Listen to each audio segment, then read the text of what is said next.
So we just went through how to use the assessment and plan portion, the new progress note on hospital day number 2 or 3. I want to run through that again in a slightly different way, and then make another point about why it's important to manage the problem list.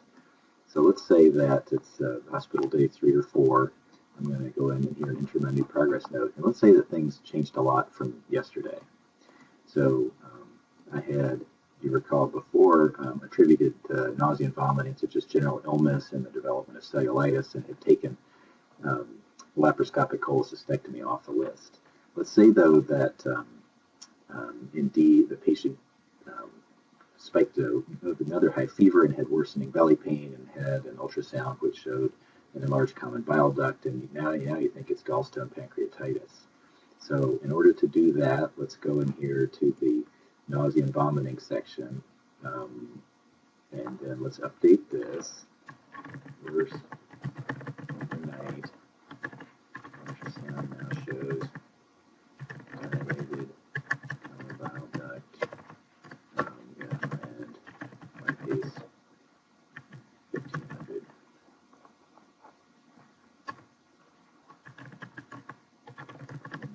MPO, GI.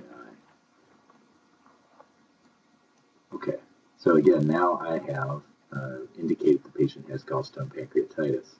So we need to add that as a problem. Let's do that here. Add problems. Panc takes us to gallstone pancreatitis. Active medical acute. It's on the current visit.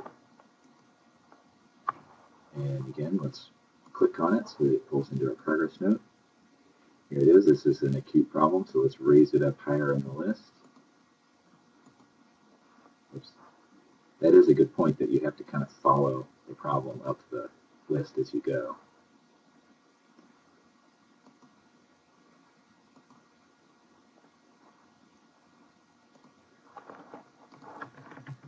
So you say, well, why am I putting this in here as a problem if all I'm going to do is refer to the section above it? You know, there's some style involved here. If you wanted to, you could delete the nausea and vomiting problem and just replace it with gallstone pancreatitis. You know, there's no perfect way to do this, but the point is that you do want to be entering discrete problems from the problem list lookup as you go through the hospital stay, because those are the things that are going to flow onto the discharge summary, flow onto the patient, flow onto the primary care doctor, and follow up. So that's, again, a way of adding a new problem. Now let's go ahead and save that.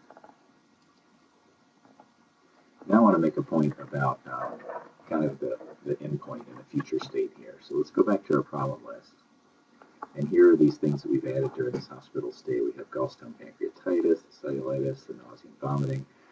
When we, later in 2014, for stage 2 of meaningful use, start using this discharge routine, which you've probably not gotten a glimpse of yet, this will be a place in the care process where we reconcile the problem list. So reconciling medications has been, you know, a long-standing issue, which still has a lot to be improved upon. But we have a chance here to reconcile the problem list on discharge in an effective way.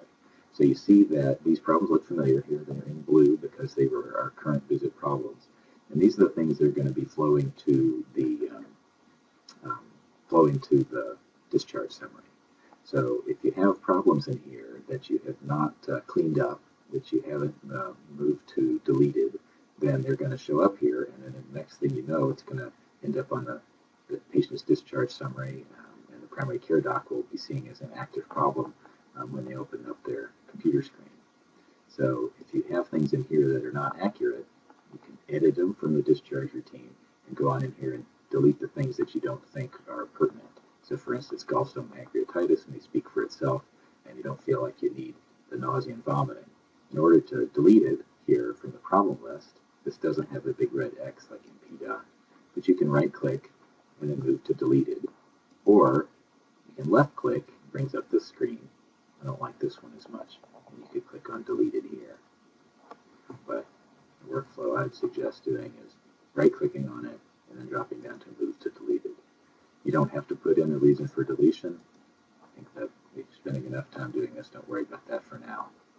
Now, as you look through this list of things here, are these things that you want to see basically as your, currently we're dictating discharge diagnoses. These will basically become our discharge diagnoses on the future discharge summary. So I'd suggest that they are. I'm happy with that. I'll go ahead and save that.